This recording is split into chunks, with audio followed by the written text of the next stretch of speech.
como é o processo de recomendação para que se volte a trabalhar? Então, por exemplo, assim, quanto tempo eu deveria ficar parado? O que eu deveria fazer? A gente pode entrar na questão gelo daqui a pouco. E depois, quando eu deveria movimentar aquela articulação de novo? Quando eu poderia começar a fazer a atividade para ganhar força? Como todo médico adora falar isso, a resposta sempre depende, tá? Mas de uma maneira geral, como é que a gente olha para um processo de reabilitação de lesão? O momento inicial, o momento zero, estou com dor. Procurei o médico me deu um diagnóstico de síndrome patelofemoral, vamos usar essa como exemplo, tá? Que eu ainda não tenho desgaste, mas a fricção, a sobrecarga ali no meu joelho tá intensa e eu tenho um processo inflamatório ali e esse processo inflamatório tá me gerando dor. A primeira coisa que eu preciso, quando eu bato o olho e eu preciso pensar preciso controlar a dor do paciente. É o primeiro ponto, tá? Então, todo o primeiro processo da reabilitação, de uma forma geral, ele costuma ser foco na analgesia, tirar a dor do paciente. Por dois motivos. Primeiro, para aliviar o sofrimento do paciente.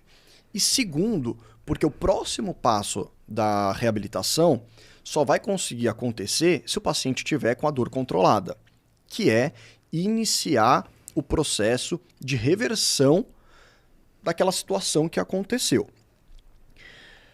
Falando especificamente de síndrome patelofemoral, como a gente não tem uma lesão muito grande, a gente tem inflamação, mas a gente ainda não teve tanto desgaste de cartilagem, a gente não teve perda de material, né? Nós não tivemos um trauma muito grande. Pouco vai se falar em reparação tecidual. O que é reparação tecidual? Eu faço um corte na minha pele, a minha pele não está mais íntegra, tá? Então, primeiro vem a inflamação. Segundo essa inflamação ela funciona para quê? Para trazer células de reparação para o local da lesão e consertar aquele corte. Basicamente isso. Quando eu estou falando de músculo, se eu rompo o músculo, se eu faço uma lesão no músculo, a ideia é a mesma. Esse músculo vai inflamar para levar células e, enfim, material de reparação para o local da lesão e eu consertar aquilo, tá? Essa parte é chamada de reparação tecidual. Na síndrome patelofemoral a gente não vai ter reparação tecidual, mas a gente precisa reverter o processo, que é o quê? Inicialmente é provavelmente fraqueza muscular. Então eu preciso iniciar um processo de fortalecimento. Antes de eu pensar em fazer exercício resistido, né, exercício com peso para hipertrofiar minha musculatura, eu posso pensar em alguns exercícios para readequar o movimento daquela articulação. Então eu posso fazer alguns exercícios de propriocepção para o paciente aprender a entender como é que o joelho dele deve funcionar, falando de uma forma bem leiga, e também para ajudar nas musculaturas estabilizadoras, que não estão envolvidas diretamente naquele movimento, mas elas servem para estabilizar o joelho. Então, propriocepção basicamente é criar ali uma instabilidade na articulação, coloca o indivíduo sobre uma superfície instável, por exemplo, e aí ele fica tentando se equilibrar, e isso faz com que o corpo dele comece a ativar algumas musculaturas que ajudam a manter aquela articulação estável. Mas isso já logo de cara. A fase de analgesia, ela costuma durar 1, 2, 3 dias. Tudo depende do grau de dor, de lesão. Tá? É um período bem inicial. Então, o período que o atleta vai ficar afastado é muito curto. Por isso que, normalmente, quando a gente vê uma lesão, a gente já indica o paciente para fisioterapia. Tá? Claro, se for uma lesão conservadora, né? Até mesmo se for cirúrgica, normalmente a gente manda o paciente para fisioterapia para ele já começar um trabalho pré-cirúrgico para atenuar as perdas que ele vai ter depois da cirurgia, né? Vai ficar um período afastado, enfim.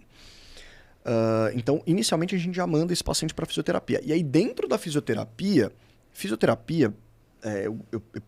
a gente precisa falar disso. A fisioterapia ela não é só choquinho, só ultrassom, só laser, né? Se você vai fazer um processo de reabilitação e você não faz exercícios dentro da fisioterapia, alguma coisa errada. Muito possivelmente, não vou afirmar, porque às vezes é um problema pontual, mas 95% das vezes, se você não tá fazendo exercício na fisioterapia, alguma coisa tá errada, tá? Porque... Comprei uma cerveja de abrir. E não tem... Não, e ela tá meio quente. Pega uma colher. Vou esperar um pouco. Tá bom. Então, normalmente, a gente precisa do exercício como forma de reabilitação. Inicialmente, eu sempre oriento que seja com um fisioterapeuta ou que seja com um profissional de educação física que tenha alguma especialização em reabilitação. Por quê? Porque não adianta você só voltar a fazer os mesmos exercícios que você fazia. E é aí que talvez, naquele momento, eu fale, olha, agora você não pode agachar. Ah, chegou onde eu queria, obrigado. Tava chateado. Não é que você não vai poder mais agachar, não. Agora, num quadro leve, tá? Não dá pra gente generalizar, tá, pessoal? A gente precisa sempre avaliar o paciente e entender. Mas assim, na primeira, segunda, terceira semana, talvez você ainda não vá agachar. E se for agachar, vai ser a partir da segunda semana ali, com o fisioterapeuta, talvez com alguma limitação de angulação, enfim. Primeiro, a gente precisa controlar os movimentos, né? Passo a passo, subir degrau por degrau. A reabilitação vai passando, e conforme a reabilitação for passando, o intuito da reabilitação é devolver o atleta, o paciente, a normalidade, para ele voltar a fazer o gesto esportivo dele, né? Então, o que eu quero com esse processo de reabilitação? Simplesmente trazer esse paciente para agachar de novo, e agachar sem dor, e agachar de uma forma que ele não vai mais ter problemas. Depois que fez todo o processo de fisioterapia, devolveu ele para o treinador não vai voltar já, né? Pelo menos não deveria. Ele ficou 3, 4 semanas fora, não dá para eu querer que ele volte com as cargas que ele estava imediatamente antes de se lesionar.